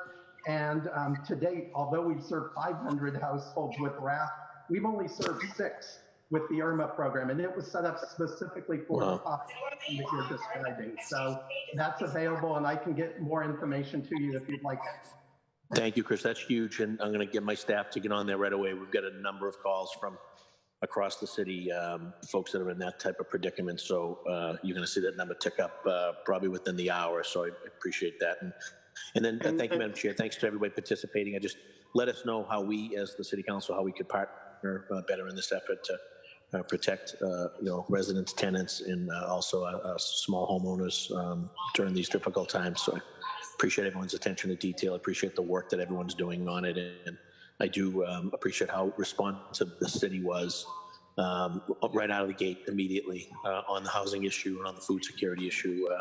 Two big pieces of, during the pandemic, as mentioned earlier, there's sort of 4 legs of that stool. It's the public health piece, it's the housing piece, it's the public safety piece, and the education piece. And it's, I think, what separates our city from a lot of other cities across the country in terms of how this COVID has impacted them and how resilient we are and how we stick together and how we work together. It's an important piece for all of our residents, so particularly our most vulnerable residents. So I appreciate everyone's time and attention over the last few months on this issue. Thank you, Madam Chair. Council. Thank you, Councilor Flaherty. And I'm collecting a list of all these awesome resources that are being discussed, and so we'll follow up to make sure all the city councilors get access to that. I didn't know about that program at Metro, so thank you for your question, Councilor Flaherty. Thank you, and that's important. That's an important program. We're going to take advantage of that today. There's so many people that need it. Thank you. Thank you, Councilor Mejia. Hi, yes. Good morning still. So I just want to first start off by thanking the entire administration and the team and all of your hard work. I know it's not easy out here dodging bullets every day. Everybody wants to tell you what to do, how to do it, when to do it. And when you're not doing it fast enough, and I know I'm always the one, so I just wanted to say thank you so much for your patience, but more importantly, for always responding and diving in and leaning into the work. I mean, that is what this is really about, and how to utilize the city council to amplify the resources and the infrastructure and the support that you need from us. So I really do appreciate how patient you have been with all of us, with everyone throughout this process. So I just wanted to start off with just that, to just acknowledge the amount of work that you have done so far. And so thank you for that. It is really appreciated and felt in the community. So I just wanted to just say thank you. And Dominique, congratulations on your wedding. I know you just got married. Thank you. So anyways, I just have a quick question about like some of the nonprofit partners. I know that oftentimes we usually go back to always the big ticket item ones, the ones that we know, the ones that we've worked with, but I'm just curious about, in terms of structure and opportunities, have you all looked at ways to engage other smaller nonprofit partners who are working in the housing and space to help get the word out and to help facilitate some of this? Just curious about that effort, if any traction in that space.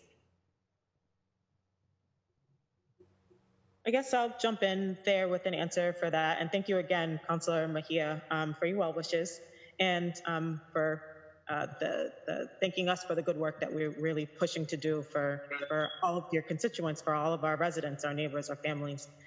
I know that it's been kind of difficult to get the word out when people are so scattered and everyone's kind of in their own homes. One of the ways that we've really been pushing forward and getting the word out is using some of the city resources So we've had there've been a few panels with the Mayor's Office of Immigrant Advancement trying to get the word out to ethnic press offices. Also making sure that we're getting into panels or for different community organizations. I was in one last week for a Dorchester-based group, speaking to folks at different churches and getting the word out to church groups. That was something that I did also in the first round of funding. So we're really pushing to make some of those community connections. So that's another opportunity for us, I think, also to partner with the City Council. If there are groups that you guys are going to or groups that you're working with, please feel free to share the information about the resources that we have. Or if there's an opportunity for us to come and present on the work, we're more than willing to do that as well. That's something that we did prior to the pandemic. We love to get out into the community. It really stinks that we can't get out and do tabling and getting to some of the different events. Getting ready to go into back to school time, we would be at, the Teachers Union Fair, talking to parents about eviction prevention and getting to some of those back to school events. So we're definitely missing that community connection this year, and we're looking for opportunities to still keep that alive. Okay. And then thank you for that. And I'm just curious about if someone, I'm not sure who in this entourage here could talk to me about a little bit about the landlords who have not submitted documentation to receive payment. Are they individual landlords? Are they corporate? Do you have any idea as to why they're not responding? This is Chris. Some of it is hypothetical from our perspective. Maybe Zoe or Phil or others might have other ideas, but for us, it is primarily individual owners. And in fact, many of the corporate ones, I'm thinking of Wynn and Beacon and Maloney and some of the others have actually partnered with us to give us the information up front for their properties, so we don't even have to ask them for it. We have it on file and we can access it whenever something comes in. I think they know how the system works. They're part of it. They've worked with all of us for many years. It's primarily the individual owners, and either they're concerned about the program, they don't want to release their tax information to us, and we need a W-9 before we can make a payment. They don't want to sign up for the mediation side. They don't want to give further information to the city. From their perspective, it's none of the city's business what happens to their tenancy after the fact. I think those are some of the concerns we've heard raised generally, but it is primarily the smaller owners, not the corporate ones. Okay, thank you for that. And this is something that I always talk about because being poor is traumatic. And I'm just curious about how we're including trauma-informed practices into the eviction and rental relief process. What kind of counseling is available? And the only reason why I ask is because, as a kid, I bounced from place to place and I didn't have my own place until I was in the 5th grade. And I bring this in here because there are a lot of families who are worried, and that housing instability does cause a lot of trauma and then also impacts the way we even address our kids, and it's just a spiraling impact. And so I just kind of want to bring this into the conversation and figure out what role does trauma-informed practices are being adopted towards this work here. And I'm not sure if that's even something that is not, and if it is, I'd love to hear more about it. I'm just curious. I'm also going to take that question just because that's something that's near and dear to my heart as well. And I think that is definitely a piece that when we're answering calls and when we're taking these cases, we're hearing the hurt and the struggle that a lot of Boston residents are going through. And in a lot of ways, when I'm having my weekly meetings with my team, it's how are you guys holding up? Because you're dealing with, as a small team, 7 people answering over 5,000 calls from people who are stressed out, who are overwhelmed, who are in tears. That takes a toll not only on the people who are going through the struggle and going through that trauma, but also on the people who are answering those calls and have to make sure that they're responding constantly with empathy, but not also taking on some of that that trauma that other people are experiencing. So that's definitely something that I've been thinking a lot about. And as a matter of fact, I think just last night I did reach out to the employee resource group for the city to talk a little bit about how can we do some self-care, not just for the constituents who are reaching out to us, but also just as a team. I'm very worried about that. We have one person on our calls, our program assistant, hard worker, who's answered the bulk of those calls, and I can tell that it's taking a toll. Yeah, so I would love to propose as we start thinking, I know this is the housing conversation, but I do see all of these things interconnected. I think that there's a role and an opportunity for the Boston Public Health Commission to lean into this in a way that helps support the social and emotional and mental well-being of our staff, as well as how do we talk about the impact of poverty on trauma and the intersection of these worlds, because these two things are so interconnected. Because if you're not in a análisis, te tienes que bañar porque ya no vamos, oíste, vete bañar. That if we're not really thinking about the intersection of these worlds, we're just siloing these notions. And if you're not a well-sound body and mind, then it's going to be hard for you to be able to fill out that application to address just those conditions. So I just want to throw it out into the space so that we can all figure out how we can wrap our arms around this as some of the guiding, compass to continue the work. And so I don't want to take up too much. I just have one more question, Councilor Edwards, if that's okay. More. Okay. So for me, I also want to think about this work beyond this particular crisis, because we function in crisis mode.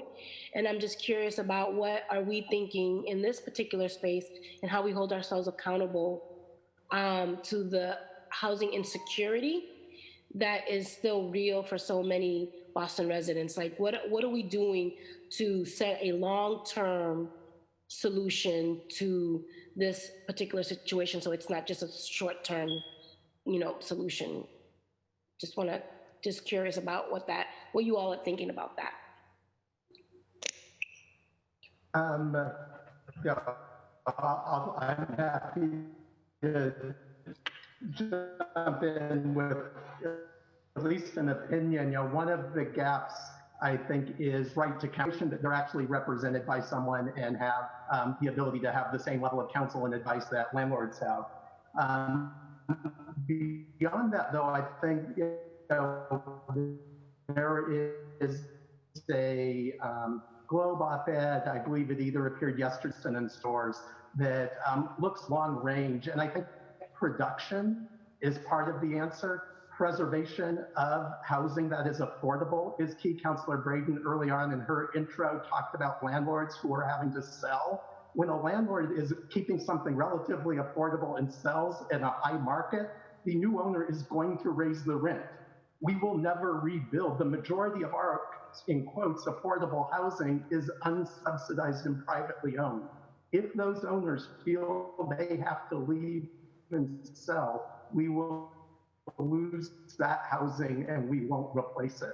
So I think there needs to be a production plan, there needs to be a preservation plan, and there needs to be a plan for folks when they do enter court if they fall through everything else.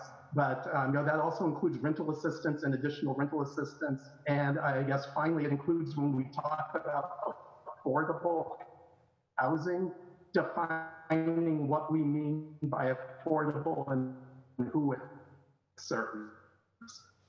Can I just say a second about I can tell you that the households that Metro serves have an average income of $15,000 a year, even if it's affordable in quotes.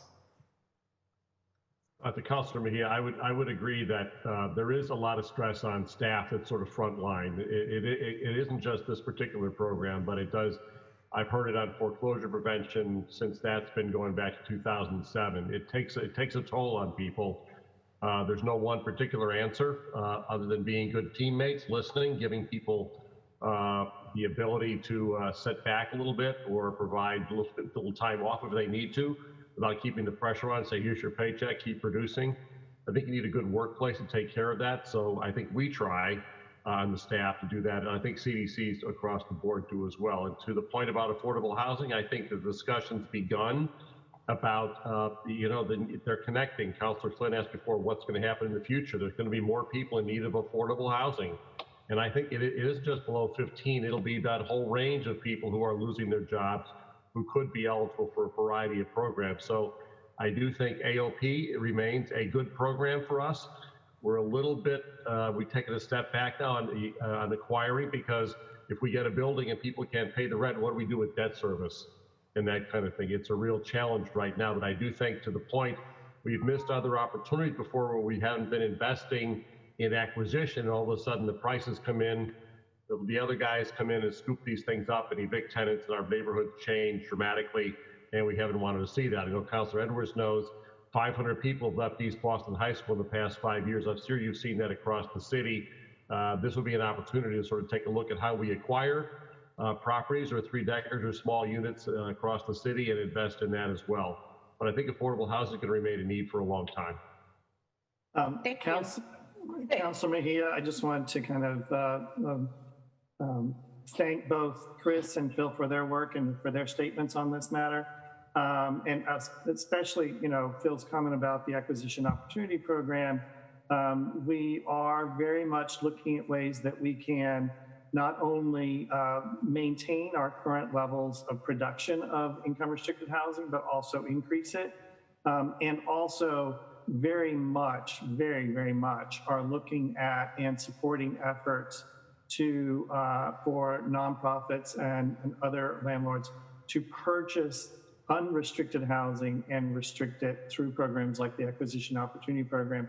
Both the small properties that Phil has been spearheaded doing in East Boston, but also some larger properties, such as the one that was mentioned in the paper recently, the 207-unit project in Mattapan. Those are all very important projects for us to really make a change and make sure that people in our neighborhoods can stay there. Thank you. Thank you. Up next is Councilor Arroyo.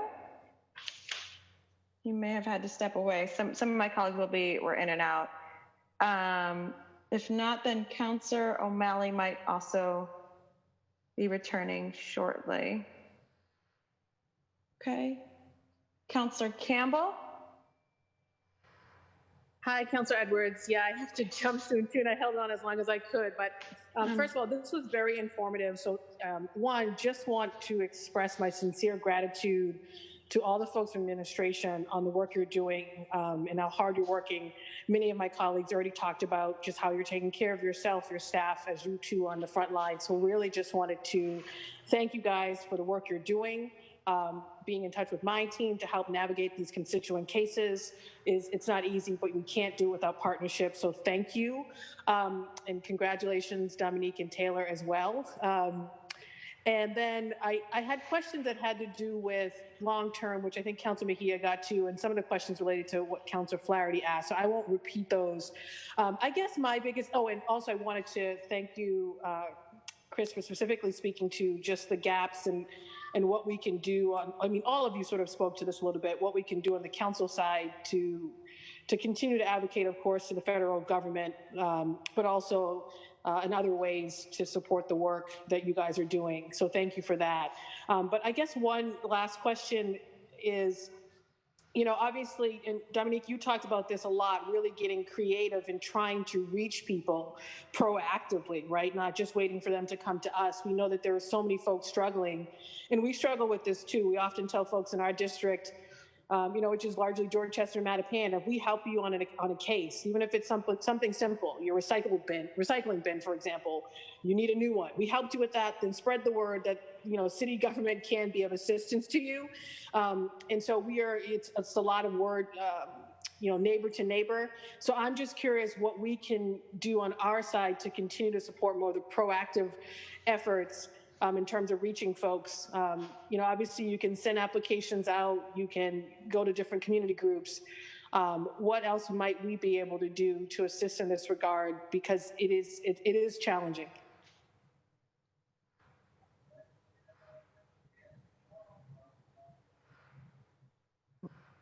Sure, and I think So I had talked a little bit about some of the panels that we've been invited to, just to talk a little bit about our work. Working with ONS to do a Civic Housing Academy later on this week.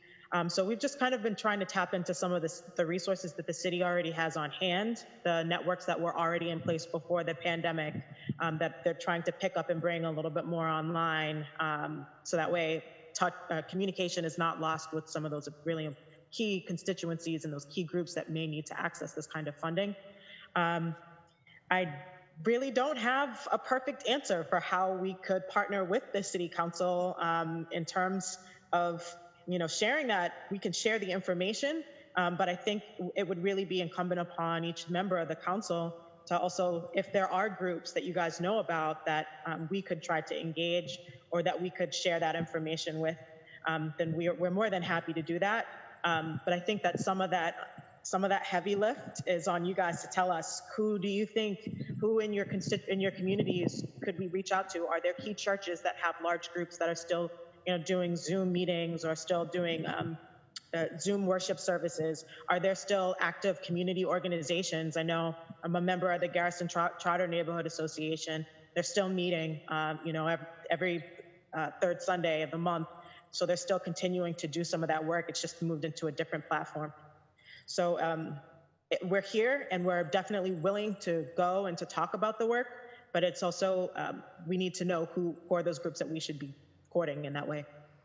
So this is helpful because one of the groups that tend to be consistent for us in terms of getting out information related to all the resources that are available to folks right now in the midst of COVID-19 is our civic association groups like Garrison Trotter. And actually, for many, we've seen an uptick in participation because now people, one, want some social connectivity, particularly those folks that live alone, and they don't have to leave their homes, right, in order to engage with their neighbors. And just in our district alone, there are probably between 40 and 50 civic associations that are resident-led, and maybe some new mutual aid groups. So, Dustin, many folks on my team, Cheryl, who works with a lot of our seniors, we can definitely talk offline about being more proactive and connecting you guys to those groups that continue to have Zoom meetings, and either sending information or someone quickly joining, not even for a long period of time, because that is definitely an avenue that continues to reach folks. And folks, the best thing about those groups too, you give information. If people have follow-up questions, they will talk to one another. So we can follow up on that. That was just my last question. I won't drag it on. I know it's been almost 2 hours, but thank you all. Councilor, this is Chris from Metro. I just want to echo Dominique though and make the same offer. I personally will go to any meeting that you or your colleagues want to schedule to talk about the programs we offer. And, it can be evening, it can be weekends. Ironically, Zoom has actually made it easier to get places than if we've had to travel. So contact me directly and we will make whatever you need happen. Will do, and really appreciate the work you guys are doing, Chris, and your team. Thank you so much to all the community-based organizations who are partnering with the city, GBLS. Thank you guys so much for the work you do. We send clients to you guys all the time. So thank you. I can't express my gratitude enough. Thank you so much, Councilor Edwards. Thank you so much. Thanks for gathering the resources as well. Thank you. Yes. I've committed to my colleagues to all the things that you mentioned as potential resources and things, to put them in one email and send that to them to build those stronger bridges as Dominique suggested. So very excited to do that. Councillor Braden. Thank you. I am so impressed with all the great work that you've all been doing. I know there's a huge amount of work still to do, but I'm so I'm so proud of all the work you're doing. One issue that came up recently, and it's sort of slightly tangential to this, following our discussion about, and this may be a bigger conversation for another time, the Section 8 vouchers. A realtor in Alston Brighton approached me recently and said that following the discussion about discrimination against Section 8 voucher holders, he felt that there was a need for more training for realtors to understand that program. And he also felt that in this moment when there's a huge surplus there's an increased availability of housing, that we have he called it an inflection point in which we could change the landscape for Section 8 voucher holders in the housing market, especially in a neighbourhood like Alston Brighton and across the city. He felt that if we could streamline the Section 8 bureaucracy, the process of applying and getting the money to the landlord in a more timely way through the agent, that we could actually increase the number of folks who could avail of that, who could find housing in Alston Brighton. I don't know, this is a conversation maybe to have with Chris, to see if we can streamline. I'm thinking more along the lines of pre-approving someone with a voucher so that when they go to a real estate agent, they have all their ducks in a row and it smooths the process and they can be more successful in finding accommodations. That's just one comment. And the other was, there's so much great information shared this morning. Yeah, I think that's really it. I look forward to the list of all the different resources. The other thing, Dominique, I'd be really interested in hosting a Zoom call in the neighbourhood for Alston Brighton, so that you could talk with other advocates, other neighbourhood associations, and we have a huge number of renters out. 80% of the population of Alston Brighton are renters. So I think it would be a great conversation and well worth doing. So I'd love to follow up with you on that. Thank you. Thank you. I think that's, yes, and one of the resources too that I'd love to send around to my colleagues, you mentioned 98 people have gotten specific assistance just for their portion of the rent for the room. I think that's really creative. And I know that's one of the things we asked about in the first round. So if you wanted to give us is there a specific application for that? Is it changed at all? Anything that you have that deals with rooms, because I know I was just thinking Alston Brighton and a lot of students who live in East Boston, a lot of them don't need the full, they just need their section. Yeah. Counselor Bok, I don't think can come back. Counselor Janey also may be out as well. Counselor Janey? Okay.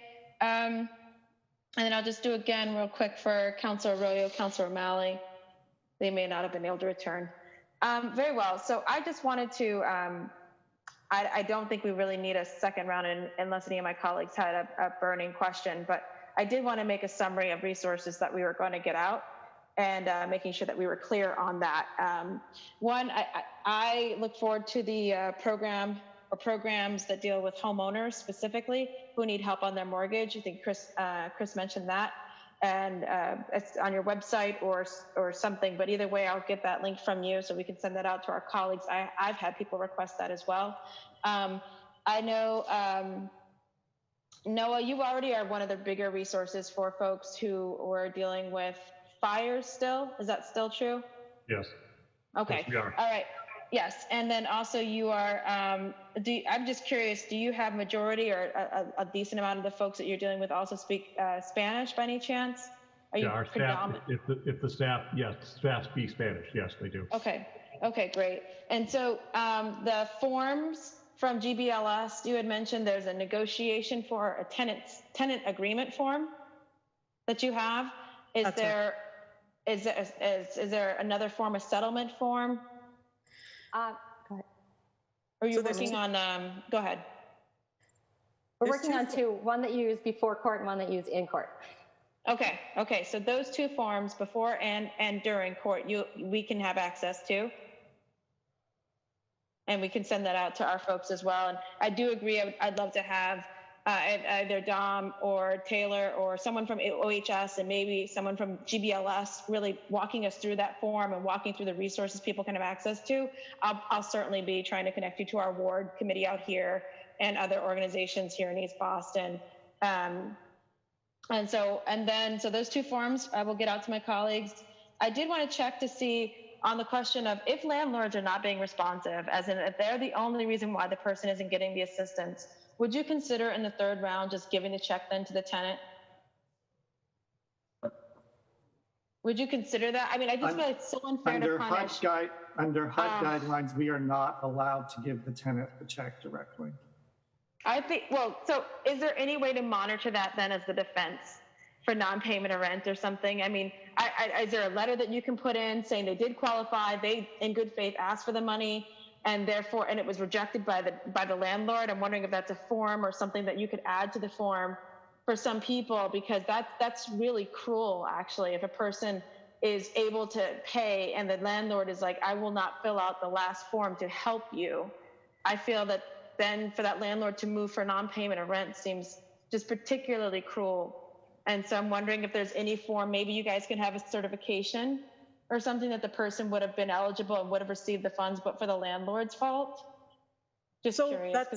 Go ahead. One of the things that we're really hoping to do, and is actually included in the sample arrearage agreements, states that a landlord has to turn over those documents if a tenant is trying to access RAFT or access the COVID relief fund.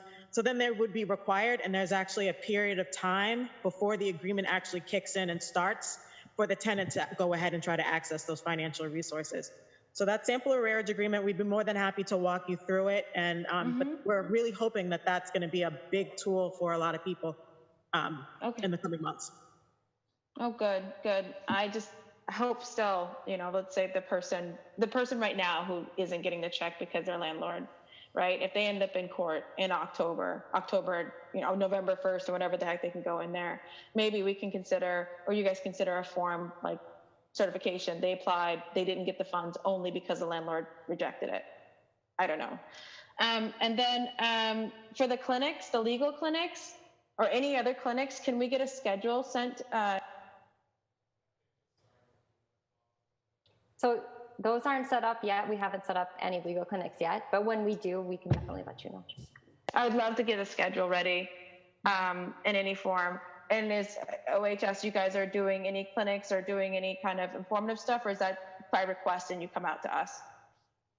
It's mostly by request for right now. We do have, we're in talks with the Eastern District Housing Court to have someone who's at their virtual counter on a more consistent basis once things start to open back up. Excellent. And those are all the resources I just want to make sure I had. If my colleagues had any other questions for resources that they'd like to make sure we all got copies of, let me know. And yeah, I don't know if you guys have any flyers in different languages about the program, advertising it. I will take them. I'll take anything you have, links and stuff like that. We put out the link before, we'll put it out again. But are we encouraging people to apply for the rent relief, even though we have a lottery? So what do you want us to do? So I believe the expression of interest form is still available on the rental website. So that is a landing page for folks who want to express their continued need for this resource. And then we'll follow up with those households once the plan for a future round is in place. Okay, so you're going to finish this lottery round, hopefully get what you can get out, get those applications in so that we are all set. And then ideally you're looking at the expression of interest folks sooner, right after that, to hopefully go through them as well. Not necessarily sooner to go after, or for them to be prioritized, but so we have a sense of who needs this resource so that we can make sure when the new round is available that they are being notified of its existence. And we would consider possibly changing how that round funding goes. Is that right, Dominique? To make it a little bit more streamlined, like one application and hopefully straight to get the check or something? Yes. Okay. And I know Taylor wants to jump in on that one too, but yes, that's the ultimate goal. Okay. Yes, one application form. One application form. All right. This is really helpful and informative. I thank you all for coming. In terms of any of my colleagues, did you have any conclusionary remarks? Councillor Flynn? No, Councillor Edwards, other than just thanking the panelists for their work, thanking the administration their work as well. So thank you, Councilor Edwards. Thank you. Councilor Flaherty may have gone. Councilor, I think Mejia? Just to conclude?